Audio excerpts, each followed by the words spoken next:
How's it going, PokeMoshPit? It's KwandaoRen66 here, bringing you a standard match I had with someone by the name of Dylan. I guess their stream name was Dyelon or whatever. You can see by the title. Anyways, not only do I start off on the completely wrong foot in terms of matchup, I didn't switch out. I thought for some reason I could take a Shadow Ball because I'm a Gallade and I'm a manly man. But that didn't even work out at all. Super effective Shadow Ball one-shots me. And I wasn't even a Focus Sash, I was a Life Orber. So, wrong foot, number one. And as I'm trying to recover from this mistake, I realize that this Shadow Ball is doing a lot. And I'm thinking that maybe with min-max, I can probably take one more and potentially kill it off with Waterfall. Like, if I get absolute minimum, I can live. But I don't live. It's an easy 2-hit KO for him. And now I'm just really off on the wrong foot. It's 4-6 in his favor. And he goes out to his Metagross to take the predicted Ice Shard. So, good play on his part, and since I'm a Scarfed Mamoswine, I gotta get out of there. And I don't know what he wants to do. I'm thinking he might want to set up rocks, because that's what I see Metagross is doing lately. But I go to my Zapdos, and we do a double switch, and he goes back out to his Gengar. This is a more defensive Zapdos of mine. This is the, I think this is the Smogon Toxic Stalling set, which I never actually tried before, but I actually enjoyed using it this match. It turned out to be MVP without actually directly toxic stalling, because I think I made this thing a little bit more especially defensive.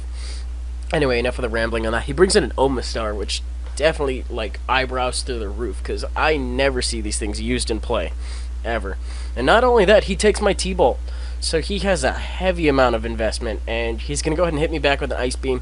But unfortunately for him, because he has that heavy investment in his defenses, he's not going to be able to take me out in one go. He switches out to his Rotom because he doesn't want to take another T-Bolt. I guess he sees some other use for his Omastar later. And I just go ahead and roost off the damage he did with the Ice Beam, so that's pretty cool there. I figure I want some kind of status on this Rotom just in case it wants to try like pain splitting or whatever, and we just have one big stall fest. I don't think that actually ends up happening, fortunately, since I skimmed through this match really quick beforehand. Got the end of turn status stuff. I think he sees at this point that I'm gonna try toxic stalling him, and he switches out next turn, and after he sees the amount of damage that he's doing, especially after I just roosted, he's not gonna want to stay in, but he did get the para, so I'm thinking he's probably going to try to exploit that next turn. It's been a while since I've actually seen this match, but once I see it again. Why is he still staying in? Oh my goodness. Okay. Well, I figure I might as well get a sub up here since I feel pretty safe staying in, and I can just roost behind the sub all day. I really don't care. And now I think he realizes that he needs to switch. Wow, he still stays in. I am shocked.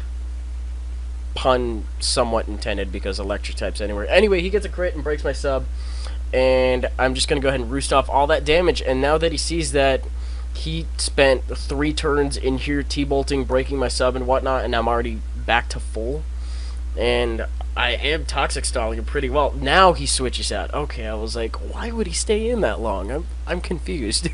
But I take that opportunity regardless of whatever he does, because I know he can't really touch me, to set up another sub.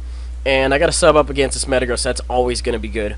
He goes for Agility, which I find kind of weird that he wouldn't try to break my sub right off the bat, but I guess if he thinks he can set up right off the bat and try to take me out from there, but T-Bolt is going to be a pretty solid 2-hit KO, so I don't know why he went for the Agility, especially since I'm paralyzed too. Like, he outsped first, so maybe he thought he was slower initially. I don't know. But as I mentioned, T-Bolt's an easy 2-hit KO, so Zapdos is slowly plowing through the rest of these things. Well, not necessarily plowing, but denting and scaring a bunch of things off. And because I'm specially defensive, I'm going to take the Psychic from this Espeon. Okay, you know, it's coming off of, I guess, I have no idea what kind of Espeon this is, but I paralyze it, so that's pretty cool. It means I get the roosting advantage here, and I can stall if I really need to, but I would actually, no, you know what, I'm paralyzed too. Derp, never mind. Just kidding. So, he goes for another Psychic, gets the Spec D-drop, but I'm going to go for another T-Bolt regardless, and try to whittle it down some more. And it leaves it with a nub. you are all familiar with the nub that you look at your screen and you go, is it still alive? Yeah, I left it with that. I remember this part of the match. But I get the pair hacks, which is, you know, kind of dumb on his part, but I did have a lot of other Pokemon, and especially because he's paralyzed, I can pick it off fairly easily. I'm guessing it's just a really big thorn in his side, because he still hasn't taken out this Zapdos. But he gets the opportunity now, because I'm paralyzed, and he can come in and take me out with an Ice Beam. So, Omastar actually did something. Zapdos was MVP, which is kind of weird in my book. But I'm going to go for an Earth Power, so as to, I guess, not overpredict. I forgot what he has left. Although Earth Power would have been pretty bad because he does have a Rotom left. I don't think I've seen his last one yet. But Seed Flare would have actually been pretty beneficial, especially since his, well, you'll see in a little bit. But I go for this first Seed Flare. It misses, and he gets his rest up, which is, whatever. He gets the poison damage off or whatever. And then Seed Flare is just a one-hit KO anyway. So I don't know what kind of Rotom that was, but the rest was absolutely pointless because I'm a Life Orb Shaman. And I was mentioning a couple seconds ago, his last one happens to be a Melodic, so Earth Power was just a complete waste of a turn there to do.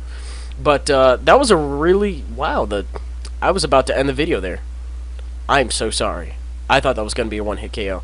Anyways, he Ice Beams me, thankfully does not get the freeze. And I'm thinking this is game, assuming I don't miss this fleet.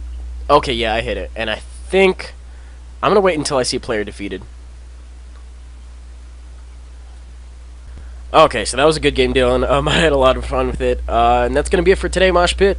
Rate, comment, sub, do your thing. If I can find this channel, I'll leave both of ours in the description and all that. And I'll catch you guys later. Peace.